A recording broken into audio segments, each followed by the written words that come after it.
unmute the mic, and hopefully we are good to go. I like the new intro music I found today in our list of music.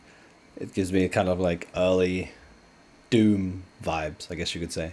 One sec, I haven't got a light on. 2 seconds. And let that be light. Wonderful, wonderful, wonderful. Ah, where are we?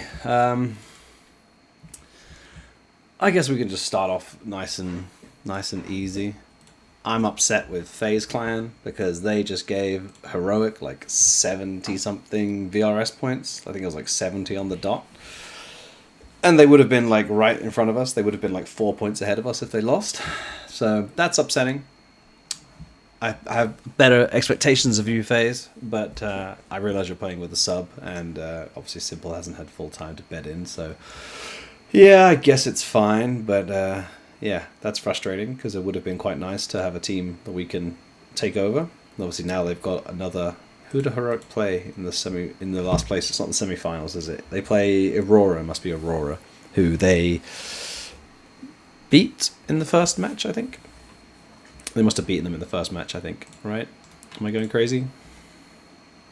Because Aurora flew in late, right? So I think they played each other in the first match.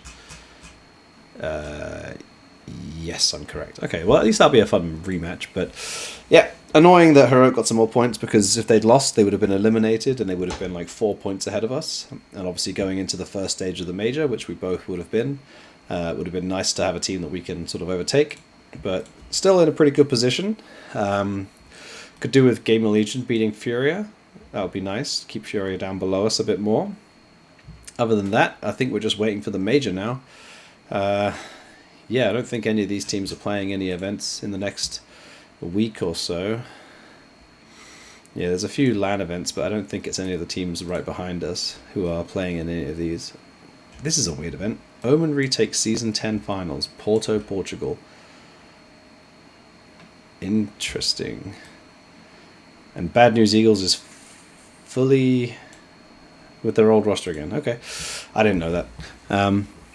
That is a weird roster as well.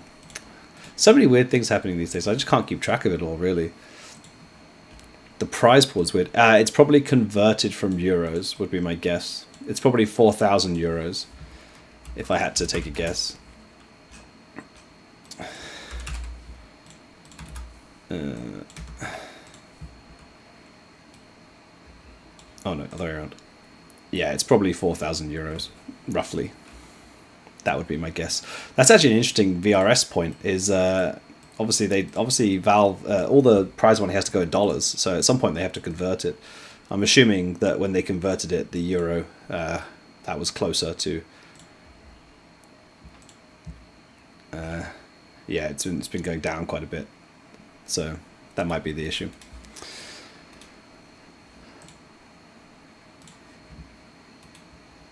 And then yeah, there's this one. Yeah, I guess the same thing there again. I guess that's 30,000 euros, but just flipped would be my guess. Oh, sorry, 32,000. Wait, what is it? Actually, that's a good point. $32,000 is 28,850. Is it in Czech krona? Maybe it's in Czech krona. That might be the reason why. What's it called? Tip Sport. Tip Sport.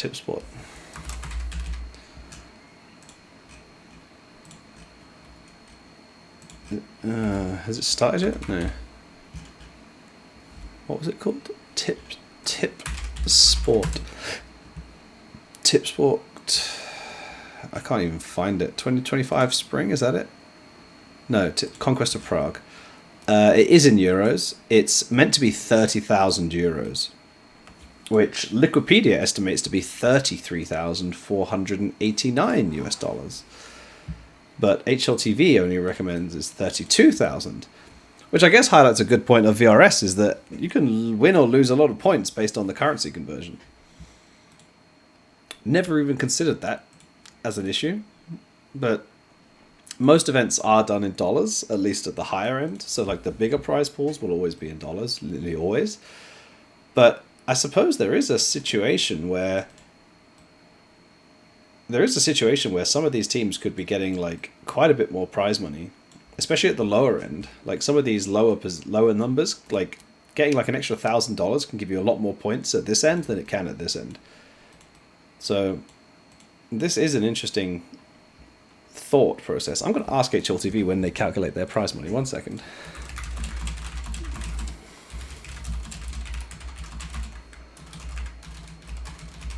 This needs to be done right now.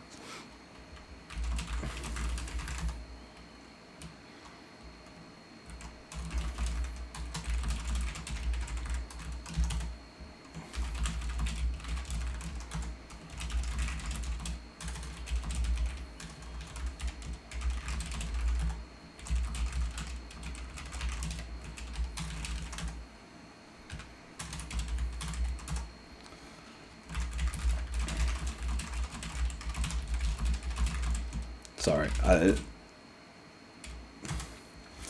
Right. I've asked the question now because that's actually quite a valid point, is when they do it. Because since all the data for the VRS comes from HLTV, like this is the number that will get passed through. And then just to give you an example, Liquipedia have it at 33,489. So technically, oh, what's going on? Why can't, hello? No. Where is my second? There we go. That's better. Yeah, Wikipedia has it slightly more than HLTV does. So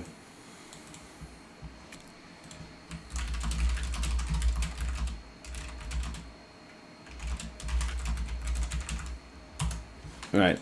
I'm going to find out for that because that's an interesting one. But yeah, I don't think any of the teams who are directly below us on the VRS are attending any of those events. I think the only one that's left in right now, this is not VRS, this is VRS, is Furia, who are playing Gamer Legion right now. So yeah, just waiting for the major, really. This is officially the major, what do you want to call it?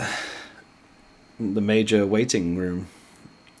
All these events are so weird. Like this is the Comic Con Baltic Finals, which is taking place in Lithuania, which has Tricked, who are fully Danish, and Forevermore, who have one Baltics player. Then you've got the Tipsport Conquest of Prague, which has precisely one Slovakian, which is not the same country as Czech Republic anymore, but used to be. But they're also similar regions, at least. Like the Czech Republic and Slovakian players are they play together. So that's got one player from the region. And then you've got Omen Retake Portugal, which has precisely 0 Iberian. I don't question it. It's fine. It's what it is.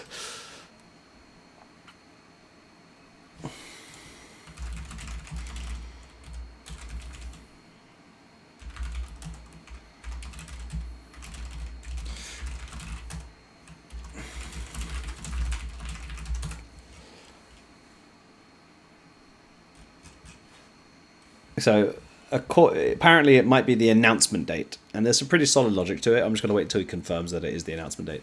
Yeah, and we've got ESL Impact, which is, I don't know if you guys saw the, I wouldn't say drama about this, but ESL basically announced that,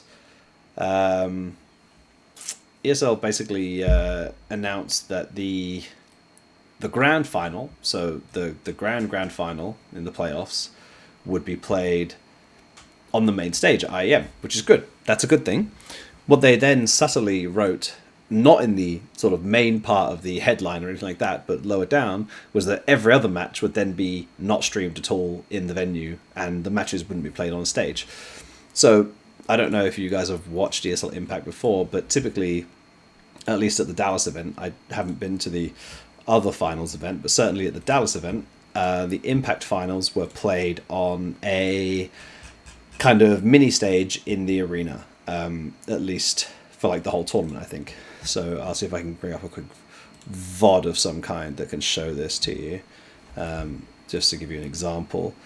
But yeah, they were basically played out on a smaller stage in the expo. People could go watch it, and that's all cool. And then basically what they did was they said, hey, we're moving the grand final up to the main stage, and then subtly just threw the rest of the tournament to have no visible presence at all. Everything was played backstage, like the current IEM is. But yeah, basically everything got... Basically they took away like 92% of the stage experience for the girls and then just gave them the main stage at the end.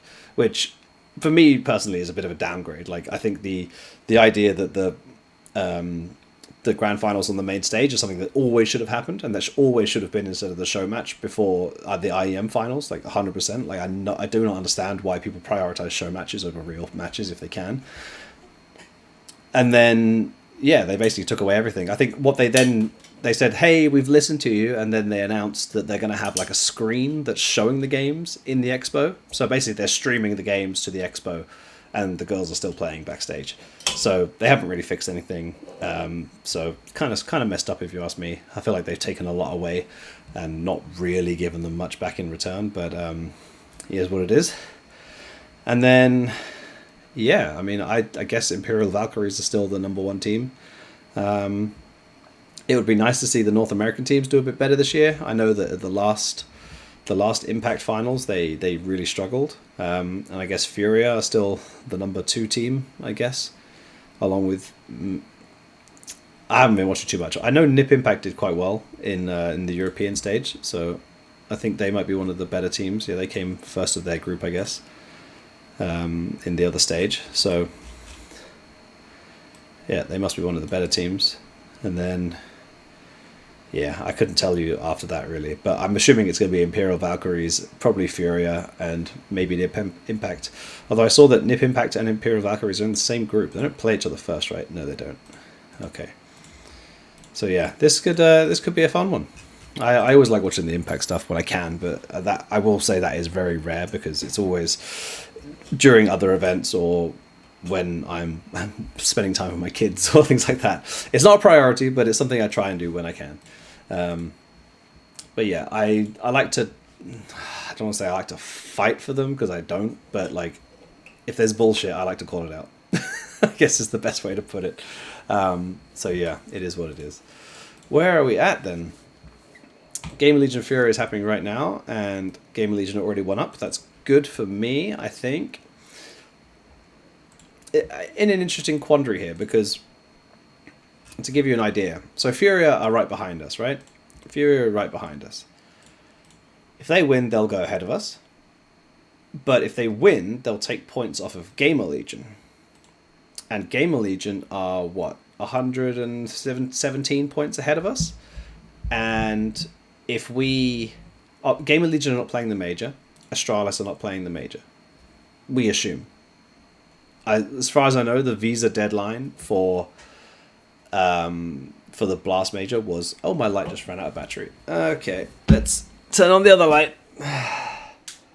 Having 2 ring lights is kind of cheating, but I do have 2 ring lights, so there we go. 1 second.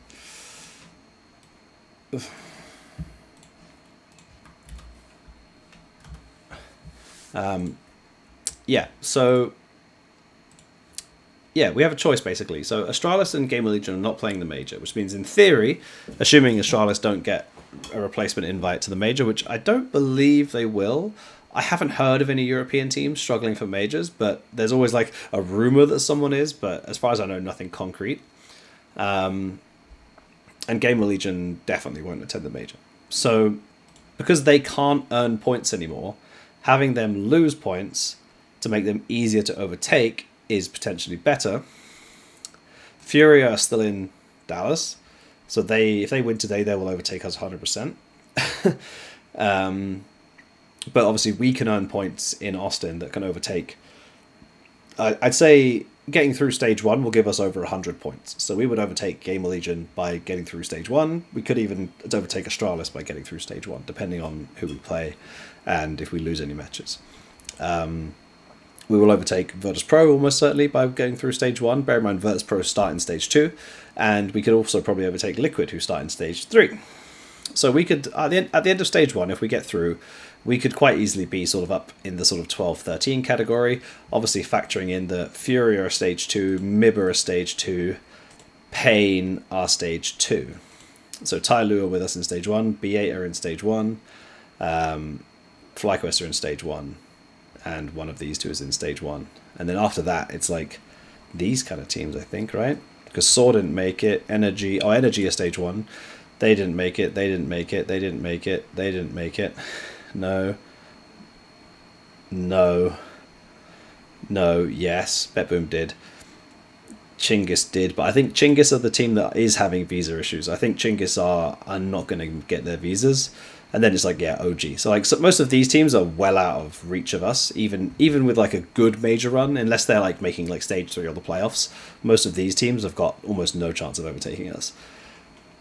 But like the B8s and the Pains and the Mibbers and the Furias, those are the teams that I'm concerned about. And top 16 is the goal. Like at the end of the major, if we're still top 16 in the VRS, I would consider that a pretty good season for us. And that's unrelated to how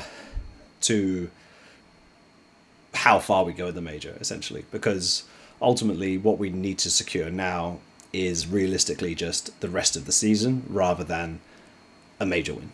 So for me, like the most important thing is just getting enough points to finish top 16 in the VRS come July, and then anything else is a bonus. Because, you know, we have to be realistic and say that we're probably not going to win the major without Holzuk. I think that's just fair enough to say. So we just have to try and make the best of it and do what we can. That's not a defeatist attitude. It's just setting like a must-have, and then anything above that is just an aspiration, let's say.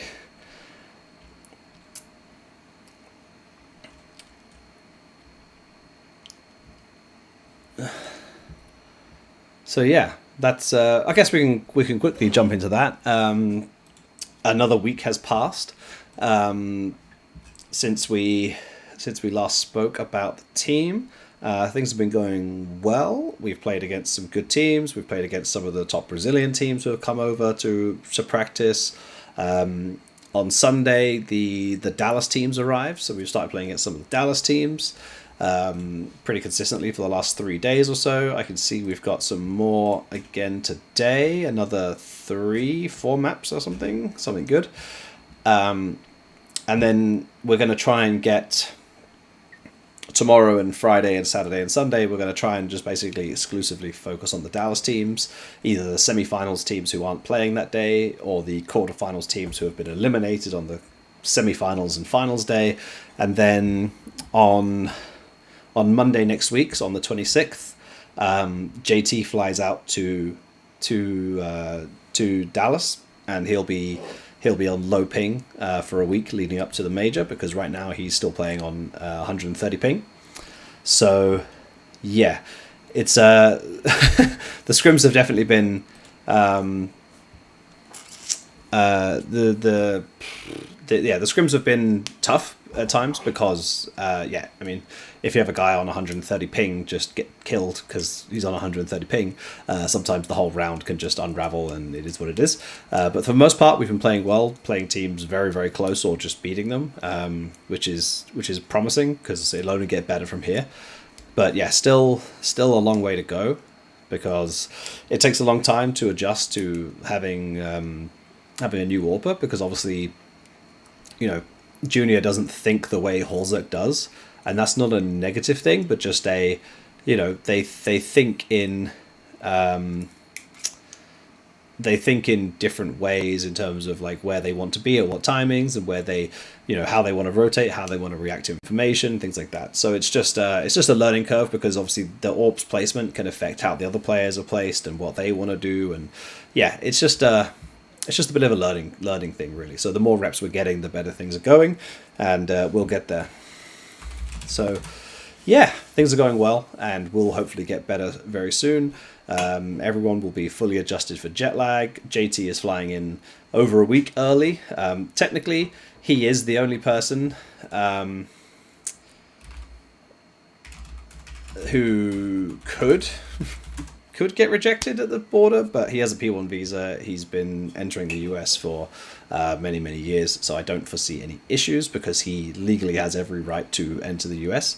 But yeah, technically he could get rejected at the border, but at least with them we'd have a week to get him back in. So I don't think there's going to be any issues, but I guess it can be highlighted as a technical issue that could occur, but I'm not foreseeing any issues. So yeah, hopefully we'll be all good. Let me just kill this for a second.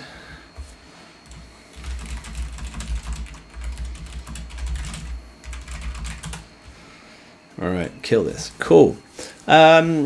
Next on my agenda, I don't have an agenda, so to speak, but I do have, since it's come up again, I'm just going to flag it again.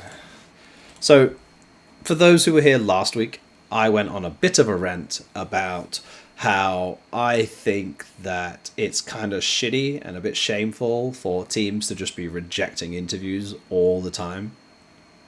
And lo and behold, it comes back again. So here we are. I'm just going to flip myself over. There we go. This was Eminem's. If people don't know who Eminem's is, he is the editor-in-chief at Dust2 US. He's a very, very nice guy. He's flown out to Dallas to do a bunch of interviews, and obviously Dust2 US, they focus on the North American teams because that's their goal. And yeah, if we scroll down, you'll notice they've got some articles, some South American stuff. The interview with Doom. I think this was an interview with Dumal. Oh no, this is an interview with Dumal. So interview with the South American team. Energy get eliminated. Liquid losing. Call Me Sue. I mean, he was in North America for a while, so that's kind of a throwback interview. But then you got Youngster from Heroic. You got A-Core from TSM, and that's it. There's no interviews from North American teams, and he came out and basically said it.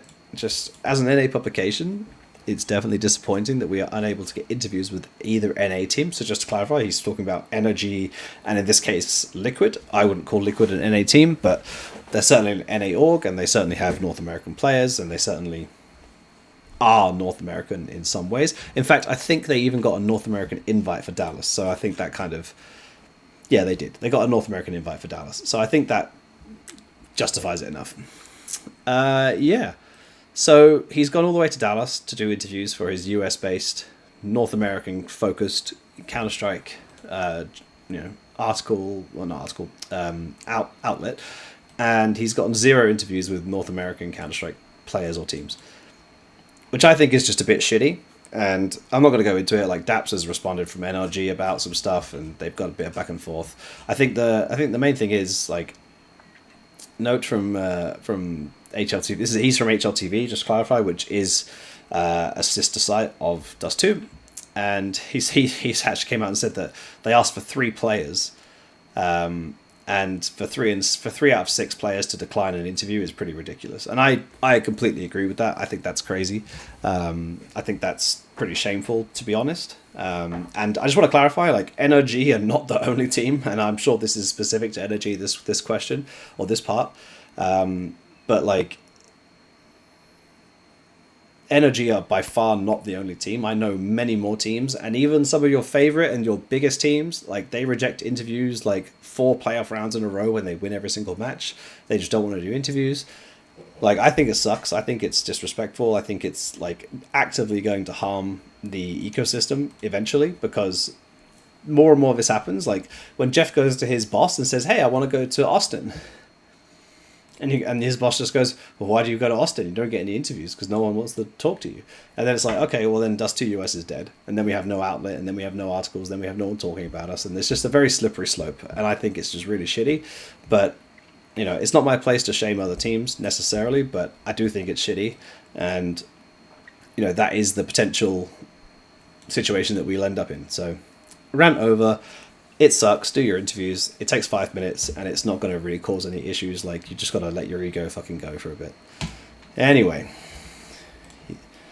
just to clarify, Arata 2000, Liquid are both a EU org and a North American org. They merged between Team Liquid, which was from the Netherlands, and Curse Gaming, which was from North America. They are headquartered in both regions. They are definitely a North American org. They are also a European org.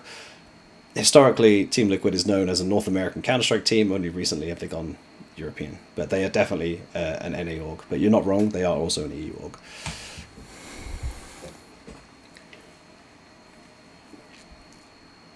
Yeah.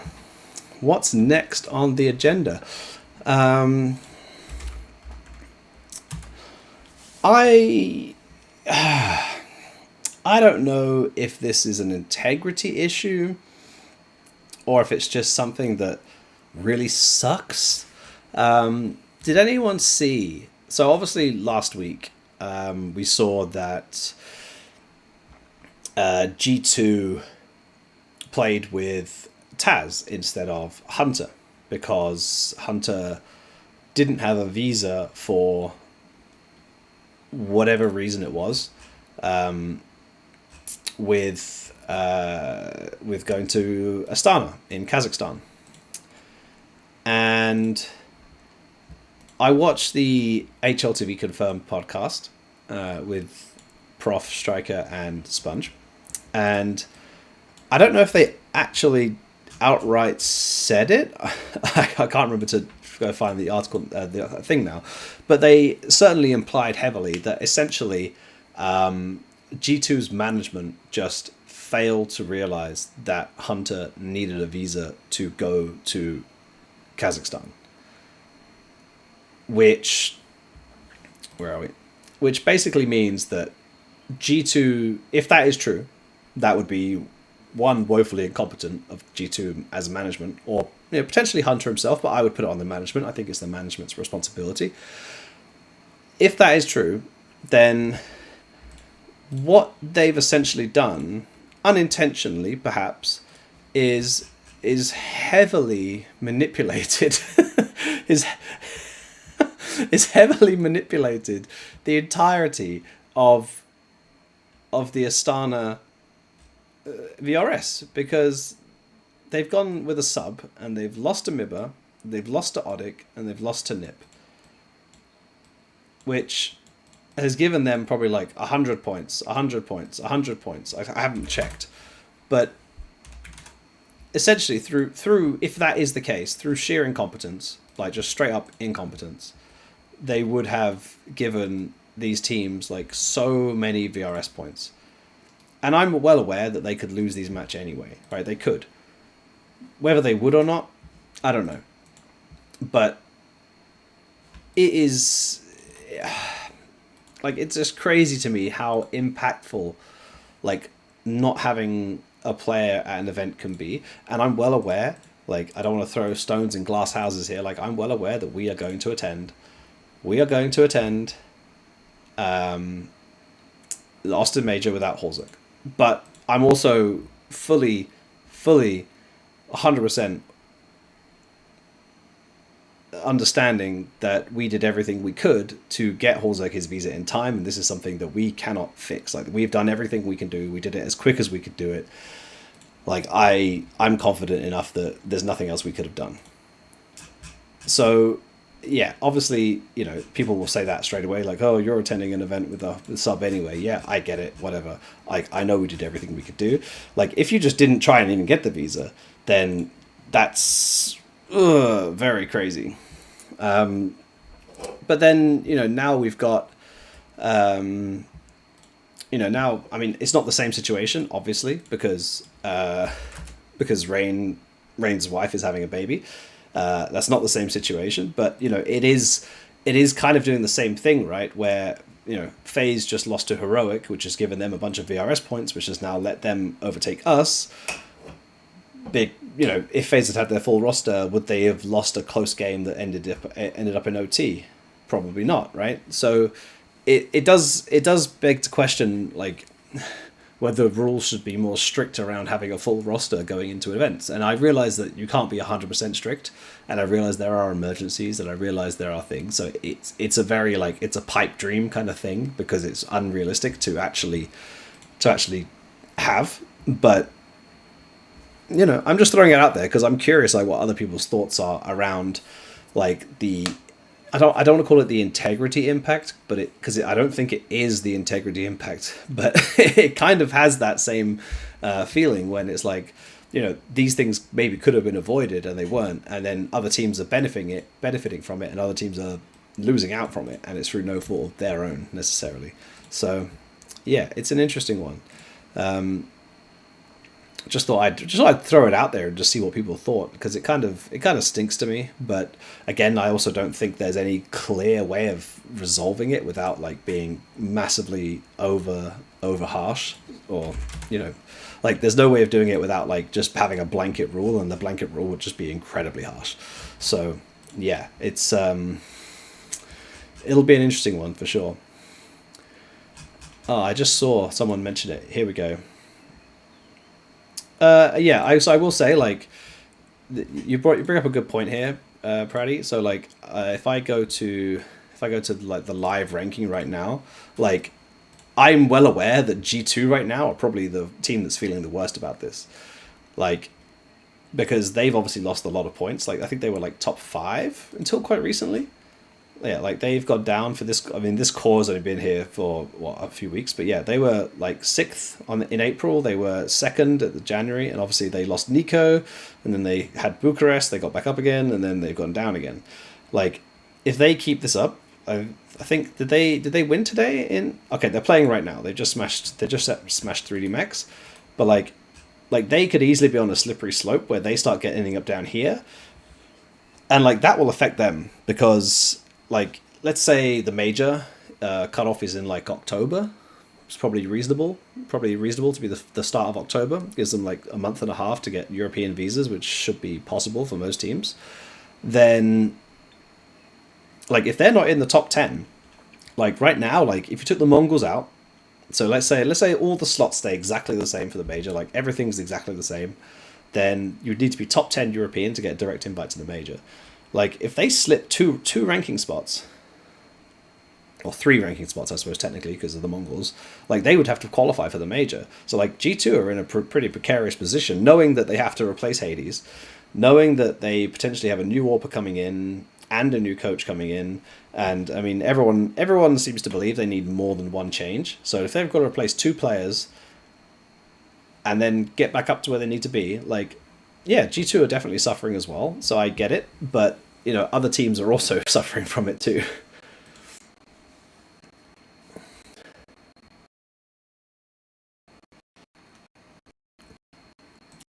Yeah, I'll put it for Arata. Here we go. I'm so happy we might see Nip at Cologne.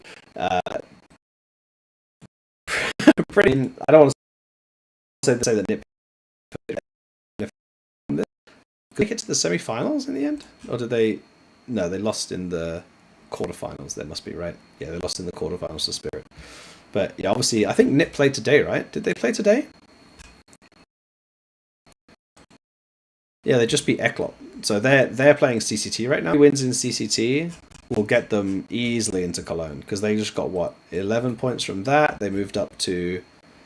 Oh, let's just go back this way. They moved up to 24th. So right now they're in a Cologne spot and they're tied with FlyQuest. So one more win will put them above FlyQuest, who are in the major, but the major is after the Cologne cutoff. The Cologne cutoff is in like a week and a half.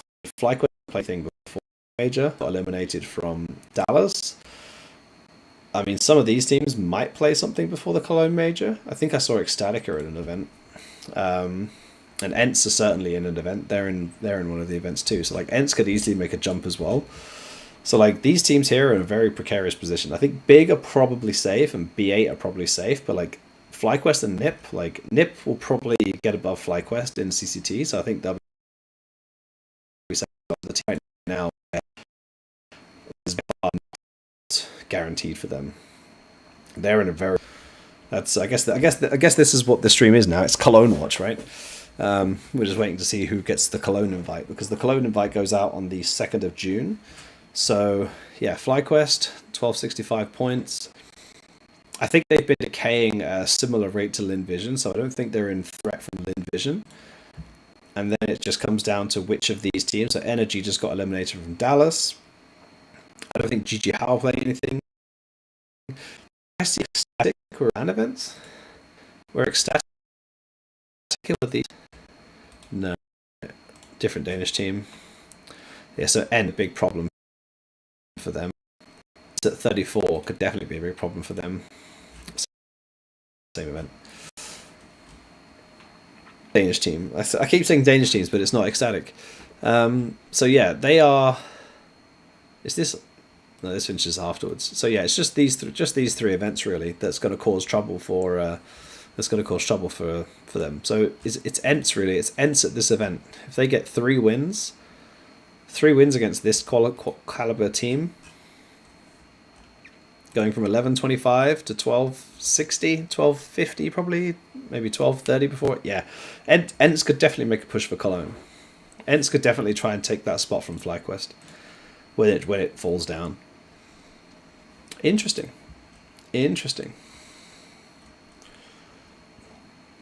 Yeah, NIP are playing in CCT right now. They just won their first game, so they where are we? They just won their first game against Eklot. This game here, so they will be they just climbed up a little bit, but like Eklot are a very low value team. Like they are super low value compared to NIP. I'm sure in this CCT, where are we? I'm sure there's other teams that they'll play. So they're playing against who? Cybershoke. They're playing against Cybershoke tomorrow, who I don't think are that highly. Wait, are they playing against Cybershoke, or are these matches yet? No, these aren't matches yet. They haven't seeded them, but they should be playing against. So they should be playing against Passion, right? Because it's 1, 2, 3, and then the lowest seeds are 1, 2, 3. So it should be Passions versus NIP, but I don't know if this is in seeding order. So it looks like it might be in. No, it can't be in seeding order because NIP must be. Oh no, because they were invited on a worse ranking. I don't know, but these aren't seeded yet. I don't think they have their match yet. No, they don't. Okay, well we'll find out. But if NIP start playing against like Passions are a good team. I don't know if you guys saw, and for some people like if Mischief is in the chat. He already knows all this stuff, but HLTV made a really good improvement to their display of the VRS recently, and then they made it look like this. I'm gonna oh god, hello. I want that one big. No, I want this one big, bigger, but not too big. Whatever. Yeah, they made a big adjustment to the VRS display that they have now. So. These are like okay, I should clarify, these are not the correct numbers. They've slightly fudged things a little bit they've basically taken out the base rating of 400 before they've done it, but just bear with me. These numbers are accurate, they're just slightly wrong and misleading. But it gives you a much better idea of where the team's points are actually coming from. So you can see, like for us, for example, if you see that the highest is 577, you can see there's like a cap of 577. That's the highest that any team can have in any of these 4 columns. So in the bounty collected, in the bounty offered, in the opponent network, and in the LAN wins, the highest you can have is 577. So you can see for us, like we're doing pretty good on these ones. And LAN wins, we've still got a long way to go. We've still got 200 points to earn in LAN wins, which is basically like 4 LAN wins, I think. And then opponent network, you'll notice that like nobody's ever close to the 577 cap. It's a very weird situation that the opponent network is like never maxed out. It never even comes close to maxed out. But 277 when the highest is 367 is pretty good. 272 to 367, we're pretty happy with that. But we can definitely get some improvement on our LAN wins, which is what we're hoping to do at the first stage of the major, and then go from there basically. So, and then the bounty collected will naturally go up as we get more prize money, and the bounty offered will obviously go up as well. So that's the goal basically, and. Yeah, sorry, the bounty offered will go up, we'll get more prize money. The bounty collected will go up when we beat more teams. But yeah, essentially, this is a really cool. So the 577 being a random number, there is maths behind it. just to clarify, there is some maths behind how you get to these numbers. And I do have somewhat of a calculator somewhere, but I don't know where it is in my Google Drive at this moment in time. But it's because it's called Valve Ranking Explainer. But essentially, it's a multiplication of the number one team's points in some regard. So where are we? Let me see if I can find it for you. So here we go. It's the team's max points. So if you take where are we? The global rankings, I'll just switch to this tab. So if you take, I think the Vitality were the number one team. They weren't the number one team. So you see here, so this is the roster average, and this is the max average. So this is the team that has the number one points. So every team, the team that's in the number one will have 2,000 points here in this bit here, and that will be this team. And logically, that team has to be one of these teams. So it's not them. Is it Falcons? It's Falcons. So for the last ranking update, it was Falcons. Falcons were the best team overall prior to head-to-head. So you can see here they lost 73 points for head-to-head adjustments, whereas Vitality, even though they had they were 12 points behind initially, their head-to-head adjustment was 128. So that was how they got their extra points. And essentially this number, I think it's this number divided by 400. Or 400, I think it's 400. Can I show you my calculator?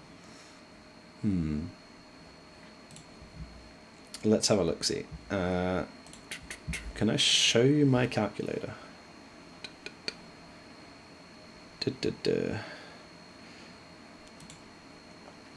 Finn, yes they did, but they divide the base 400 and they put it across all four columns, so the numbers are inflated, so it's not 100% accurate, but it's accurate enough for the most basic person. One sec, I'm going to see if I can figure out a source. Can I add a source that isn't... Okay, stop screen sharing, add a new sharing, add a window, add a calculator. Here we go. Here's my calculator. Right. So if we take that number, the 882, and we divide 400 by that number, that is... So this on the day that on the day that they did the update for the last official ranking update, which was on the 5th of May, this was the most amount of points you could have in any one of the pillars. And then from that, you then take the scaling, which I can show you here. And then from that, you see here, they've got scaling. So then you would scale the number by these numbers, and that would give you the total amount of points. Essentially, that's like the most basic way to describe it. So, and then that number at the end is what HLTV are describing in this table. It's a bit complicated converting it all across, but mathematically it's all pretty sound. And again, all the code is on Valve's GitHub, so you can go and find it and you can go see it. And yeah. It's something that you can all go do yourself. I know Mischief has already done it himself a lot, but yeah, essentially so that number will change. Yeah, I suppose I can go with Google Calculator just to explain this. So if I make sure nothing weird is going on, yeah, cool. So like, let's say the last time they did the rankings, the number was... Where was it? Was 882, right? So it was 400 divided by 0.882, and then the max was 451. But let's say a team had been... Oh my god, how do I calculate? No, get rid. Reload. Let's say a team had been less dominant, then maybe the max amount of points was 0.8, just 0.8 flat. Then the max amount of points per column is 500. And that would basically mean that teams are closer to the number one team than before. So it's a kind of a scaling thing, and technically the same kind of thing happens with HLTV's ranking. I don't know if you're aware, like people should be aware of this by now, but HLTV's ranking, the number one team will always have 1,000 points. And then every team is scaled down from the number one team to their points. So like right now, Vitality are pretty dominant, so the gap between number one and number two is pretty big, and then these teams are all pretty similar. Kind of same thing kind of happened in September 2018, where maybe it wasn't 2018. I think Astralis was still pretty good back then. Sorry, Na'Vi were pretty good. Here we go. Like Astralis in November were almost double Na'Vi, right? Because they were so dominant that every other team, to be relative to Astralis, were squeezed all the way down. So that's the basic principle of it. And even worse in December, they were less than half. And then the next teams after the Liquid and Na'Vi were even lower. So yeah, that's the general principle of how it works. Yeah, Finn, they've only done it for top 30 and post Astana, correct. But they'll be using that format more in the future. So yeah, it's an improvement of their coverage of the VRS essentially. But yeah, it's something that will definitely improve, I think, people's knowledge of like where the points are coming from. Because I mean, we can go back to it actually, because I think it's quite a good, interesting point to look at when you see. Because something I've mentioned before is that like not all teams are equal. So let's see if I can find a good example of one. I mean, Rare Atom are a pretty good example right now.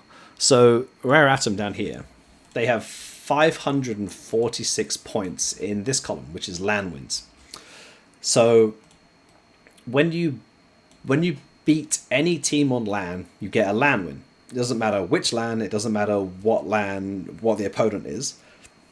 Any LAN win, whether it's a best of 1 at ESL Challenger or the best of 5 final at PGL Astana, that's one LAN win. Doesn't matter, one LAN win. So a team that has most of their points from LAN wins is actually not very valuable to beat, because the only factors that are scaled via the opponent you play are bounty collected, which is, they should make this scroll. So bounty collected, which they've got 318 in, and opponent network, which is this one, which they've got 195 in. I'll see if I can find a good example. Oh, actually, do you know what? I showed Snappy an example of this a few days ago. I think it was Metasport I looked at. I think Metasport were a good example of this. Don't ask me why, because I was trying to explain to Snappy about how they qualify for Cologne. I think it was Metasport that I used. Were a really good example of this.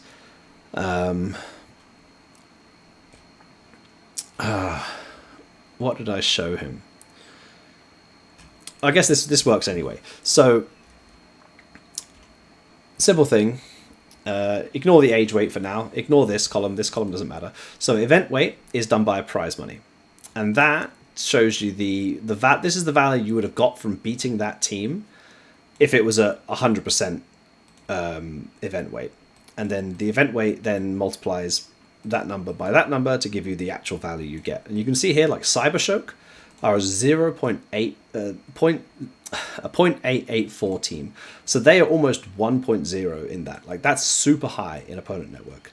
So is ENTS, so 0.78, and then B8 0.78, and then if you look down here, you'll probably find somewhere there'll probably be a team that you would like. All these teams here that play like all these European competitions are ranked crazy high in this, like crazy high.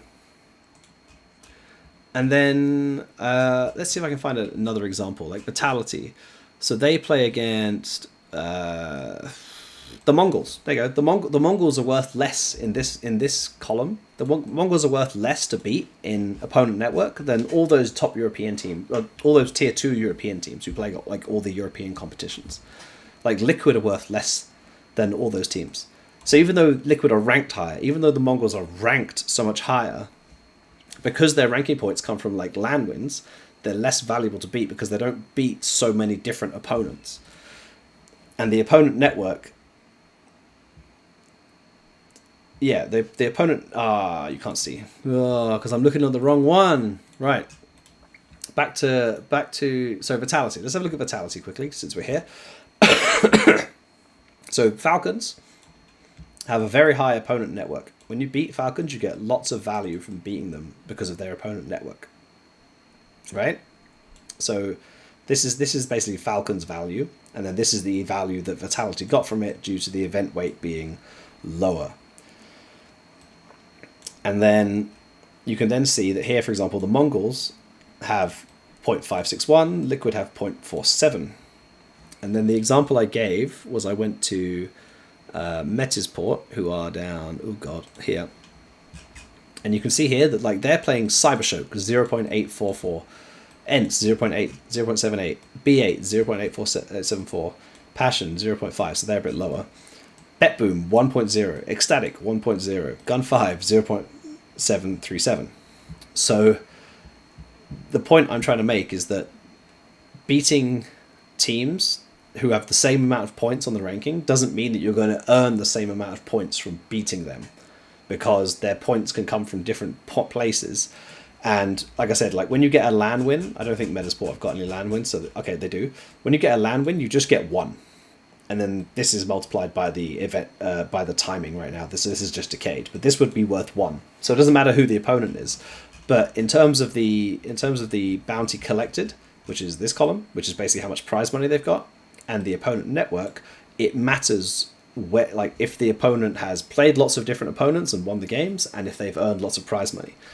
So if we go back to Vitality for now, for example, you can see here bounty collected, like they obviously play all the best teams in the world, so they're earning lots of points for bounty collected because they play all the best teams who have earned all the prize money. But then, because some of these teams don't play that often, because they only play the big LAN events and they only play a few opponents, you know, they don't play 10 opponents a week like they do in Tier 2 European CS, they're just not necessarily going to earn the same amount of points. So they still get the one LAN win. That doesn't matter who they play. One LAN win is 1 point. And then they earn a lot for prize money, but their opponent network is typically not that great because they don't play each other. They don't play enough volume of matches to make this valuable. I wonder if I can find like an NA team who has played a lot of NRG probably, right? They've played lots of North American CS. So you can see here like Nouns. Bro, Nouns and Blue Jays are worth tons in this. Like the only issue is that the event weight is so low. Like I don't know what event this is. I'm guessing this is I'm guessing this could have been Thunderpick. Is it Thunderpick? 4th of the 5th? I don't know what event this is, but yeah, Nouns are worth more than the Mongols in opponent network, but their bounty is terrible, and because of the event weight in North American CS, it's just not worth that much. But hopefully, you understand my points. Is basically it's important who you play, not that you play a team that is necessarily just highly ranked, because they're not the same thing. Arata 2000. How long did it take you to figure this out? I think, in terms of actual time spent on it, when I was like focused on trying to figure it out, like maybe half a day to build a calculator for it.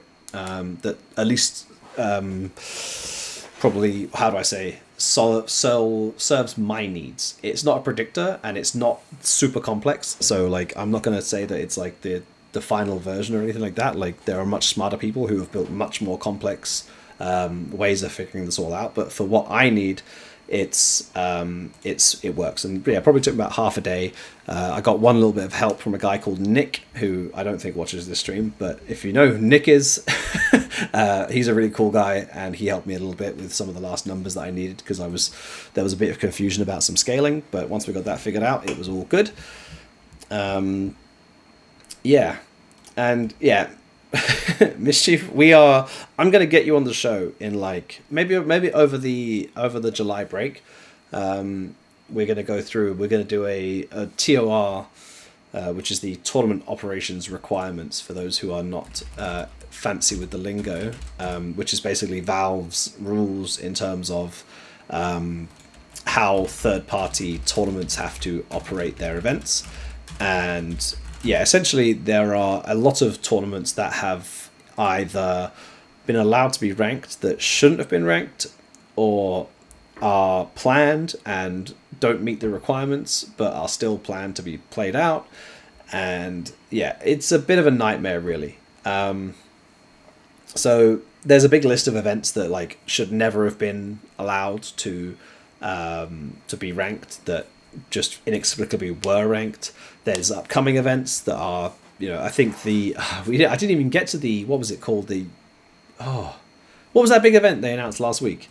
I know Jeff did a Dust 2 interview on it. I haven't had time to read it yet because it's not been a massive priority for me right now.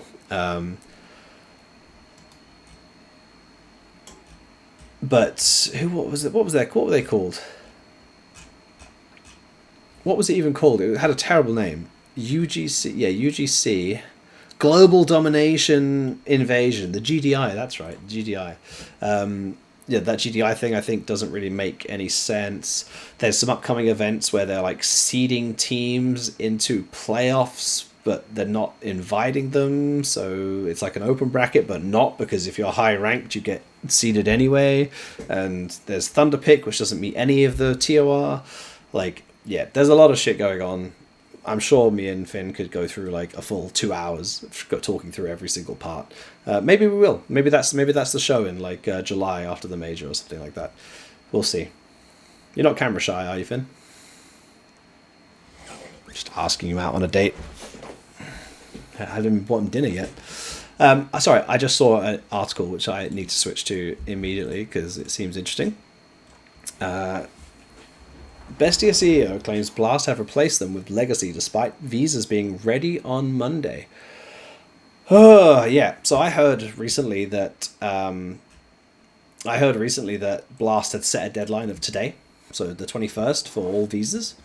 To my knowledge, there was Bestia. There was one Asian team, which I assumed to be Chinggis Warriors, and aside from that, they were the only two teams that were in great danger, as far as I know. I think there might have still been like one or two players from some teams that didn't have visas. So yeah, apparently they think the visas will be ready on Monday the 26th of May. I don't know what would have changed for that. I think it's harsh but fair. I think Blast have a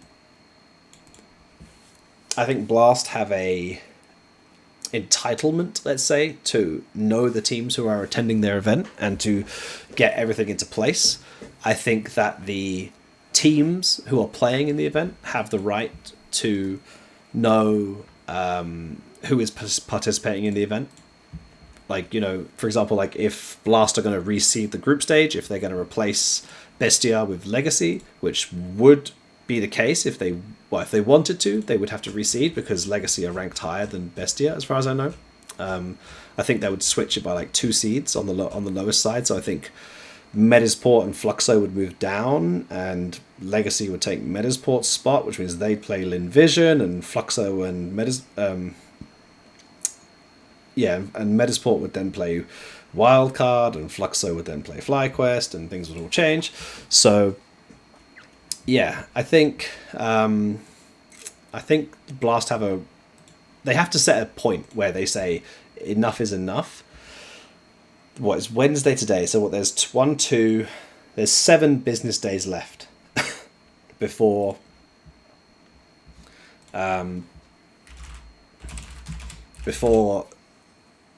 like everything's over, as in like they definitely won't be able to attend.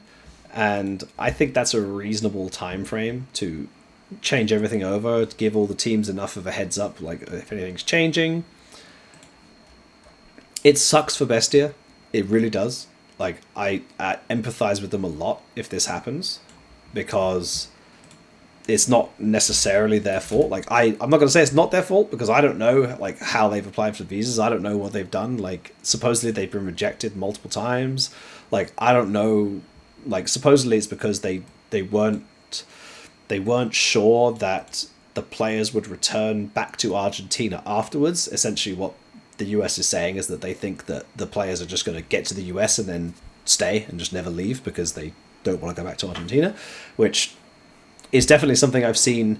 I mean, I had one of my staff members back in 2015 get rejected for the same reason. So I know it happens, and we gave them all the right documentation, and it definitely happens. I would have thought by now, to get rejected like 3 times or 2 times already, that they probably weren't going to get the visas. I don't know how they can say with the fact that they will get the visas on Monday the 26th of May. Like, I don't know how they can say that. If they have the evidence and the proof of that, I would be curious, because generally, like, we don't know if we have a visa until we have the visa. Like, it's kind of like, hey, come down to the agency, come down to the embassy, give your passport, and you get your passport back like a day later with the visa inside it. I mean, it could be different in different countries. That could just be the wait time. Like, we've given our passport for visas before, and then we've waited sometimes up to a week, sometimes 2 weeks. Sometimes it's been 24 hours. Sometimes, I mean, I get mine back the same day. In certain embassies, like I think China, I get mine the same day. I think Russia, I even had mine back the same day as well. So, it can vary a lot by the country you're applying in, the country you're applying to, which embassy you use, whether it's like the capital city or like a regional city. Like I don't know fully, but I'm sure Bestia have done everything they could do to get their visas. It would suck for them if they get replaced, but I understand why Blast have to set a deadline. And they can't keep extending that deadline until Monday for Bestia, because then it's Monday for everyone else, and then eventually that becomes Tuesday. And yeah, I think I'm curious. I want to read this now, but in let's have a look.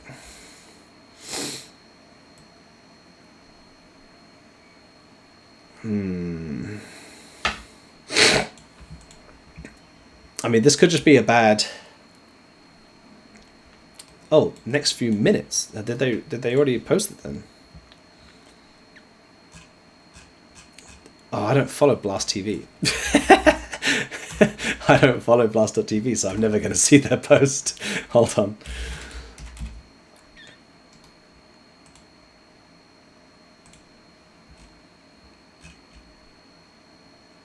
They haven't posted it yet, so I'll just wait a minute. But yeah, this could just be a translation thing, but we've received confirmation that the people who are doing everything they can to help us, that their visas will be available on Monday. I still don't think that, based on my knowledge and understanding of the US visa system, which is getting quite extensive these days, I don't think that anyone who is helping them get the visas can officially say what the US is doing in regards to the visas. I don't think that anyone has that influence over getting a visa for the US. So I would be skeptical of that, but I understand it could just be a translation issue, or it could just be like that's what they believe. Like I'm not going to argue with that, but yeah, it seems like they're very heavily leaning on the injustice aspect of this, which yeah, you could say it's an injustice. I would say that they've had more than enough time. Like when was the qualifier? The qualifier was. When did we play the qualifier? Over a month ago now. They've had a month. Like, they must have applied for new visas like 3 times in the last like 2 weeks. So what were they doing for the first month, like first like 2 weeks of the period? Like I'm just like spitballing here. Like I'm not accusing them of doing anything wrong, like anything like that. I'm just curious as to what they were doing, or like why it's taken so long for them to get so like revved up about it. Like they should have been going from this from like the first rejection, and if they have been, then the rejection should have the first rejection was only like a week ago. In which case, I'd question what they've been doing. So I'm sure there's more to this. I don't fully know exactly the situation. I know that it's been an ongoing thing, but beyond that, I don't really know too much. So I'm curious. I know there's been a lot of drama about this whole this Bestia situation. I know that was it Dumal? Yeah, here we go. Dumal made a comment basically saying that yeah, Bestia got lucky. They won the one time out of 10 they would have won, and then the players were not very happy about that. I think the Brazilians have been causing some unnecessary. How do you say, unnecessary drama between the Brazilians and the Argentinians. So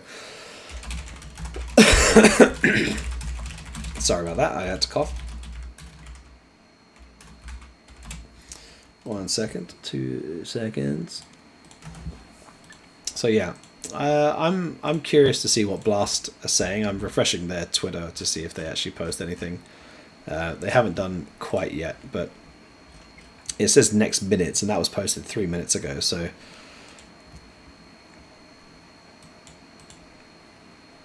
interesting. The Bestia actually followed up with an English version, and it's exactly the same as the Google translated version. So I think they might have Google translated it.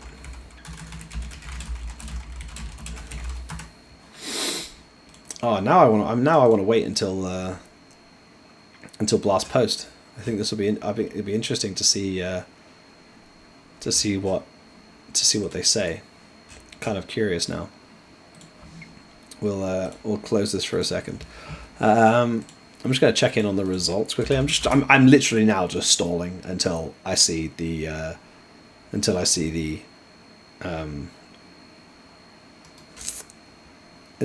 post from Blast, because I'm just curious at this point.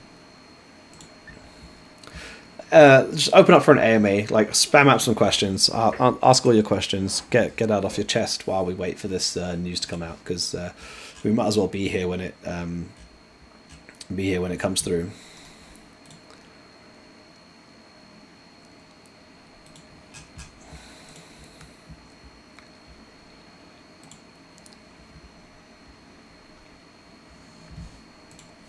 Oh, come on, Blast, post it. Post it.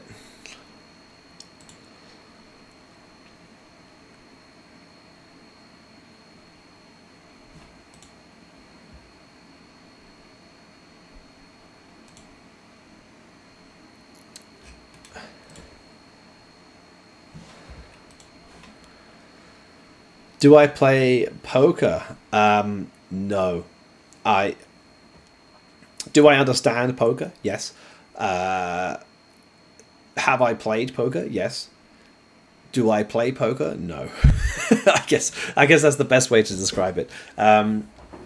It's just not something I've really been super into. Like, you know, I've played like online poker and like online casinos and stuff, and you know, it's okay, but like it doesn't give me that kind of thrill, you know. Like I don't see, like, it's fun to play with like friends, but a lot of my friend group never really played poker, so it's very hard to play poker with people who don't know how to play poker, or like don't want to play poker, or don't play poker seriously, or don't want to play for actual money, because it's very, like, if you're playing for like no money, then you can just do dumb shit, right? And it doesn't make sense. So yeah, I've just never really gotten into poker. But yeah, I can play it. I will happily play it on occasion if there's a good reason to play it. But it's not my preferred form of gambling, let's say. There are definitely other ways I prefer to gamble, should I want to dabble in some gambling, which I'm not against. I don't mind.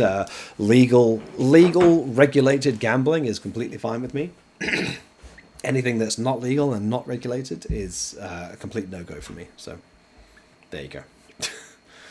More than you bargained for on that question. Come on, Blast, post the post. Oh my god. Oh, do you know what? They're probably going to post it on their website first. No, nothing yet. Since when did Blast TV just become like a gaming news website? Like, hold on, I'm just gonna stick it up here. Like, what is this doing on Blast.tv? It's like tips and tricks for Doom: The Dark Ages. I hope I'm not spoiling anything for anyone. It looks like a fun game. I just haven't had got time to get around to playing it. Like, there's another one here. Like Twitch drops. Like, what is this? Why is this on Blast? Like, gaming news. What? Silver Palace is an updated.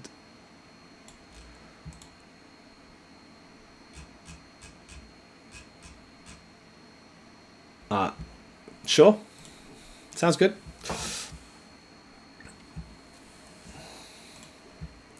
I bet they will delay it.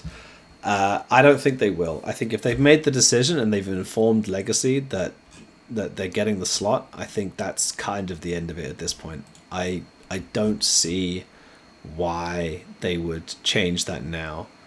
But you know, I'd be happy for the Bestia guys if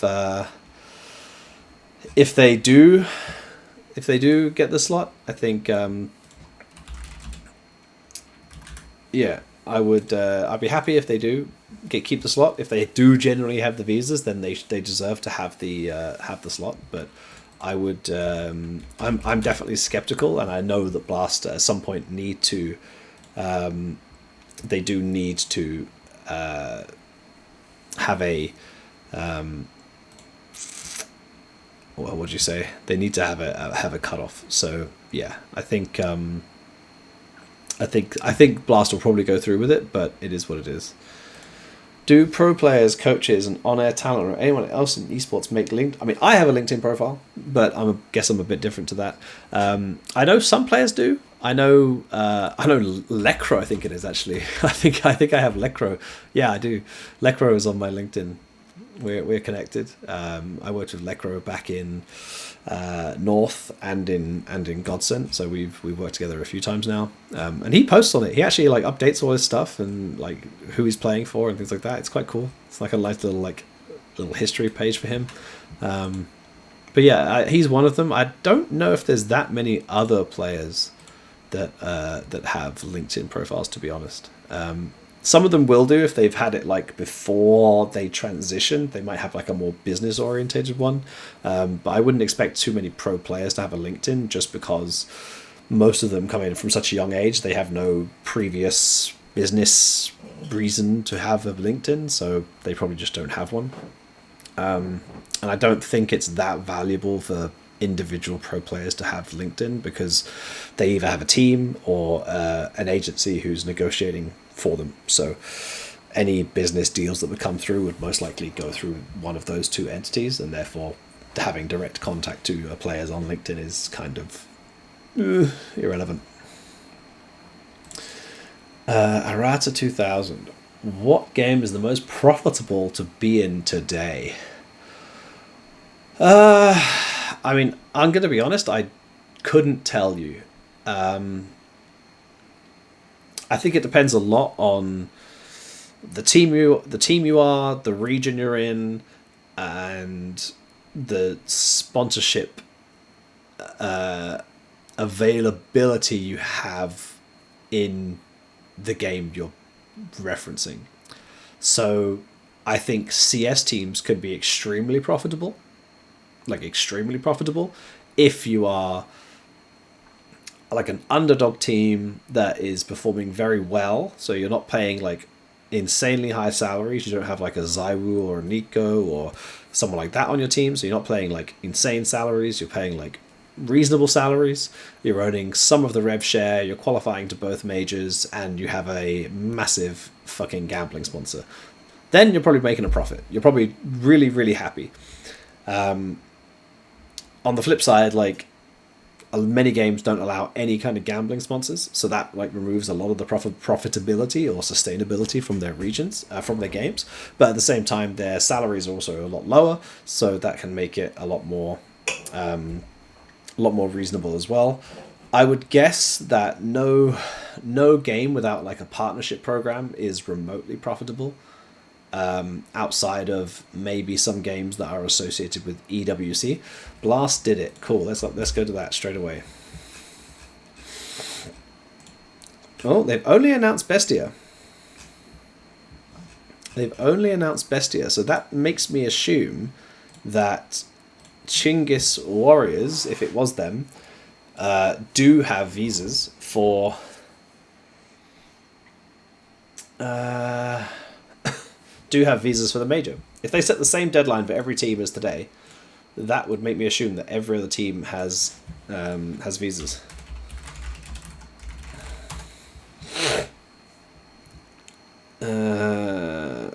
In their place, yeah. Well, Legacy are playing Dallas right now, so of course they have the slots. Of course they have the visas. What they haven't addressed is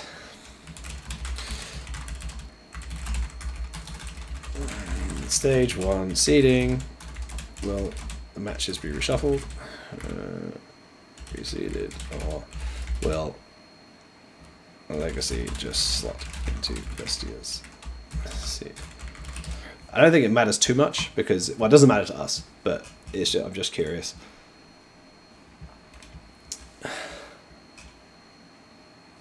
What would happen? Hold on. Let's just double check what would happen.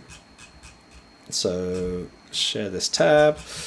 So these are the seeds. So Bestia are the 16th seed. From memory, I think, I'll just double check. I think Legacy would slot in between, based on the global standings from May, Legacy would be above Medisport and below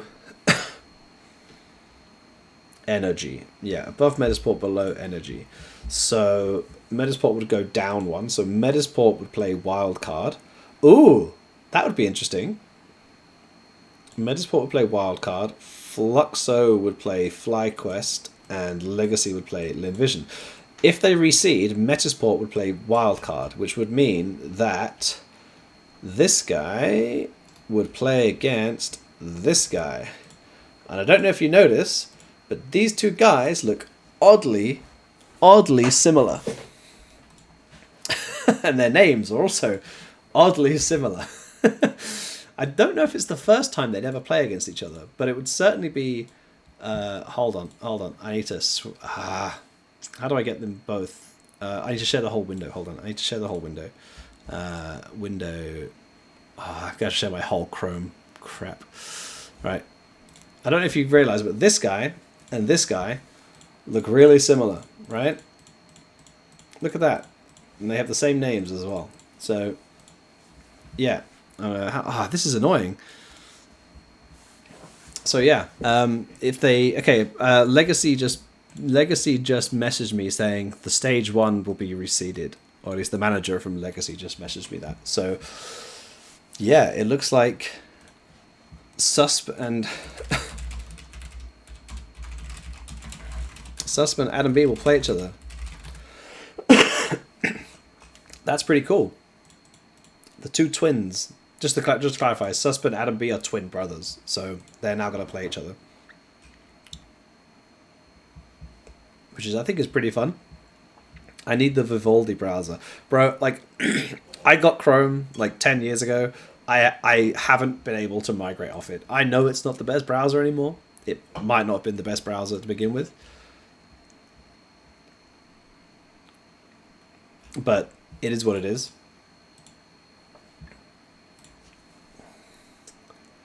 That's neat.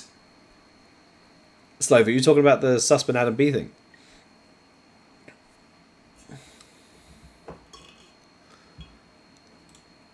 Oh, I've got too many tabs open. I need to close some stuff.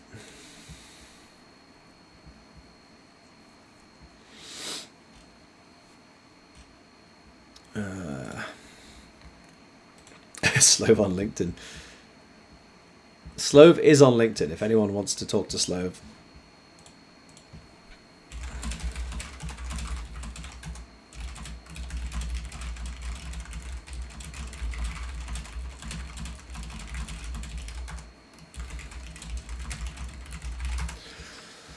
Oh dear. Right. I think we're going to close the show pretty soon. I don't really have anything else to go through. That was kind of it. The live news of um, Bestia losing their major slot, which I think sucks for them. But I understand the reasons behind it. If they truly do get their visas on Monday, I will feel extremely heartbroken for them. But you know, things have to happen. The show must go on. So, which this show must not. This show needs to end because Andrew's waiting to run ads. So, join the Discord if you want to talk to me at times outside of the show. I'm nearly always chatting on the daily in our Discord in the Counter-Strike chat. Specifically the Counter-Strike chat, I tend not to venture too far away from the Counter-Strike chat just because I don't want to overwhelm myself with crazy amounts of stuff. But yeah, I'm always in the Discord on the Counter-Strike chat. Head over to shop.cole.gg. You can pick yourself up some North American Pride Complexity Counter-Strike merch. This is the sticker. Actually, this is what we should have done for the sticker for the major. This is the shirt we'll have for the major. Actually, hold on, wait.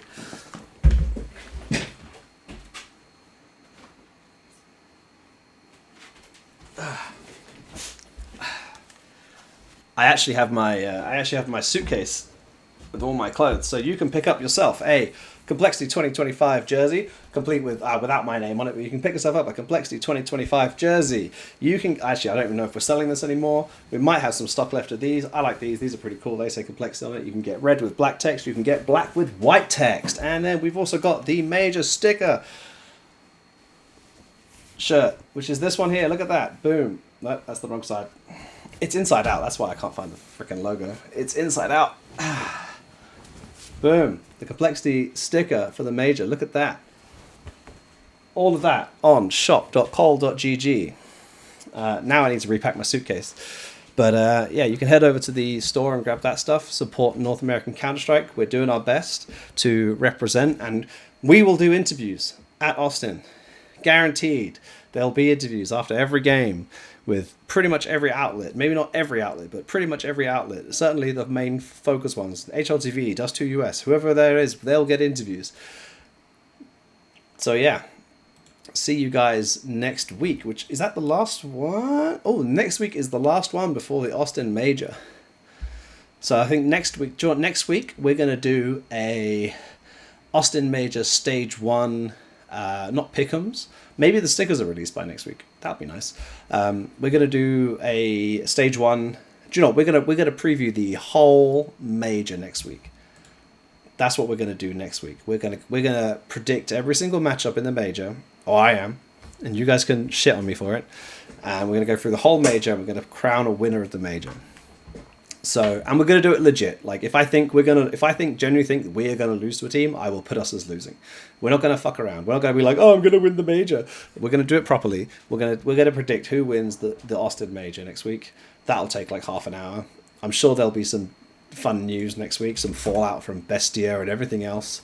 Yeah, that'll be next week. This week has been great.